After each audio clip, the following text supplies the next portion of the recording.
ಕಣದಾಳ ಊರಿನ ಆರಾಧ್ಯ ದೇವರಾದ ಶ್ರೀ ಹುಲಿಕಾಂತೇಶ್ವರ ರಥೋತ್ಸವವು ಅತಿ ವಿಜೃಂಭಣೆಯಿಂದ ನಡೆಯಿತು.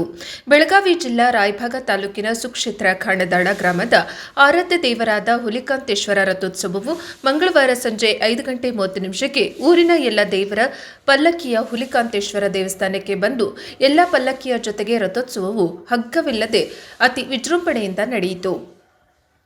ಈ ದಿನ ಮಧ್ಯಾಹ್ನದ ಸಮಯದಲ್ಲಿ ರಾಜ್ಯ ರೈತ ಸಂಘದ ಅಧ್ಯಕ್ಷರು ಚುನ್ನಪ್ಪ ಪೂಜಾರಿ ಅವರು ಹುಲಿಕಾಂತೇಶ್ವರ ದೇವಸ್ಥಾನಕ್ಕೆ ಬಂದು ಆಶೀರ್ವಾದ ಪಡೆದು ದೇವರ ಜಾತ್ರೆಯ ವಿಶೇಷತೆಯನ್ನು ತಿಳಿಸಿದರು ಮತ್ತು ಹುಲಿಕಾಂತೇಶ್ವರ ಟ್ರಸ್ಟ್ ಕಮಿಟಿ ಅಧ್ಯಕ್ಷರು ರಾಮಕೃಷ್ಣ ದಳವಾಯಿ ಅವರು ದೇವರ ರಥೋತ್ಸವದ ಬಗ್ಗೆ ಮತ್ತು 7 ದಿನದ ಕಾರ್ಯಕ್ರಮದ ವಿಶೇಷತೆ ಹಾಗೂ ಕುಂಭಮೇಳದ ಬಗ್ಗೆ ಅತಿ ಚಿಕ್ಕದಾಗಿ ಹೇಳಿದರು.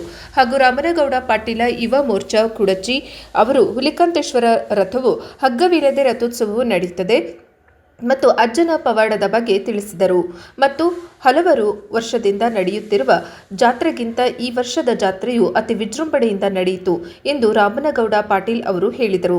ಈ ಸಮಯದಲ್ಲಿ ಹುಲಿಕಾಂತೇಶ್ವರ ಟ್ರಸ್ಟ್ ಕಮಿಟಿ ಅಧ್ಯಕ್ಷರಾದ ರಾಮಕೃಷ್ಣ ದಳವಾಯಿ ಹಾಗೂ ರಾಮನಗೌಡ ಪಾಟೀಲ್, ಶಂಕರ ಬಡಿಗೇರ, ಆನಂದ ವಡ್ಡರ್, ಲಕ್ಷ್ಮಣ್ ವಡ್ಡರ್, ಶ್ರೀಶೈಲ ಮಂಗ ಹಾಗೂ ಇನ್ನೂ ಅನೇಕ ಊರಿನ ಗುರು ಹಿರಿಯರು ಮತ್ತು ಊರಿನ ಸಾವಿರಾರು ಜನರು ಉಪಸ್ಥಿತರಿದ್ದರು. ವರದಿ ಕುಮಾರ್ ವಡ್ಡರ್, ಪ್ರಜಾಪವ ಟಿವಿ. ನಮ್ಮ ಕಣದ ಗ್ರಾಮದ ಹುಲಿಕಾಂತೇಶ್ವರ ಅಪ್ಪಾಜಿಯವರನ್ನ ಮನದಲ್ಲಿ ನೀಡುತ್ತಾ ಅದೇ ರೀತಿಯಾಗಿ ಎಲ್ಲ ನಮ್ಮ ಯೂಟ್ಯೂಬ್ ಚಾನಲ್ ಪ್ರೆಸ್ ಮೀಡಿಯಾದವರಿಗೂ ಕೂಡ ಅದೇ ರೀತಿಯಾಗಿ ನಮ್ಮ ಹುಲಿಕಾಂತೇಶ್ವರ ಟ್ರಸ್ಟ್ ಕಮಿಟಿ ಅಧ್ಯಕ್ಷರ ನೇತೃತ್ವದಲ್ಲಿ ಈ ವರ್ಷ ಅದ್ದೂರಿಯಾಗಿ ಜಾತ್ರಾ ಉತ್ಸವ ನಡೀತಾ ಇದೆ. ಈ ಸರಿ ವಿಶೇಷ ಏನಂದ್ರೆ ಪ್ರತಿ ವರ್ಷಕ್ಕಿಂತಲೂ ಈ ವರ್ಷ ಭಾಳ ಅದ್ಭುತವಾಗಿ ಜಾತ್ರೆ ನಡೀತಾ ಇದೆ. ಯಾಕಂದ್ರೆ ಪ್ರತಿ ವರ್ಷಕ್ಕಿಂತ ವರ್ಷ ಅವತ್ತಿಂದ ಒಂದು ನಮಗೆ ತಿಳಿಯೋಕ್ಕಾಗಿನೂ ವರ್ಷಕ್ಕಿಂತ ವರ್ಷ ಡೆವಲಪ್ಮೆಂಟ್ ಆಗುತ್ತೆ. ಈ ವರ್ಷ ಜಾಸ್ತಿ ಡೆವಲಪ್ಮೆಂಟ್ ಆಗೈತೆ. ಪ್ರವಚನಕ್ಕೂ ಸಾವಿರಾರು ಸಂಖ್ಯೆಯಲ್ಲಿ ಪ್ರವಚನ ಕೊಡ್ತಾರೆ.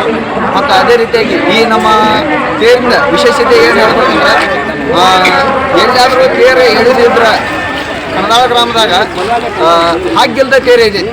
ಭಾಳ ಜನ ನೋಡ್ಬೋದು, ದೊಡ್ಡ ದೊಡ್ಡ ತೇರು ಮಾಡಿಸಿರ್ಬೋದು. ಎಲ್ಲರೂ ದೊಡ್ಡ ದೊಡ್ಡ ತೇರುಗಳು ಅವ್ರು ಹೆಂಗದ ಅವನ್ನ ಹಗ್ಗ ಕಟ್ಟಿ ಜಗಿಸ್ತಾರೆ. ಹಗ್ಗ ಕಟ್ಟಿ ಜಗಿಸುವಂಥ ತೇರುಗಳು ಭಾಳ ನೋಡಿರ್ತಾರೆ. ಹಾಗಿಲ್ದ ತೇರು ಎಲ್ಲಿಯಾದರೂ ಐತಿದ್ರೆ ಅದು ಕಣದಾಳ ಗ್ರಾಮದಾಗ ಐತಿ. ಅದಕ್ಕಾಗಿ ಆ ಸಂಖ್ಯೆ ಜನ ಜಾಸ್ತಿ 10,000ಕ್ಕಿಂತ ಜಾಸ್ತಿ ಜನಸಂಖ್ಯೆ ಕೂಡ ನಿರೀಕ್ಷೆ ಐತಿ. ವಾಸನು ಕುಡಿತಂತ ಅದಕ್ಕಿಂತ ಜಾಸ್ತಿ ನಿರೀಕ್ಷೆ ಇರೋದ್ರಿಂದ ನಮಗೆ ಈ ಜಾತ್ರಾ ಉತ್ಸವಕ್ಕೆ ಎಲ್ಲರೂ ಈ ಗ್ರಾಮದ ಹಿರಿಯರು, ಯುವಕರು, ಎಲ್ಲ ತಾಯಂದಿರು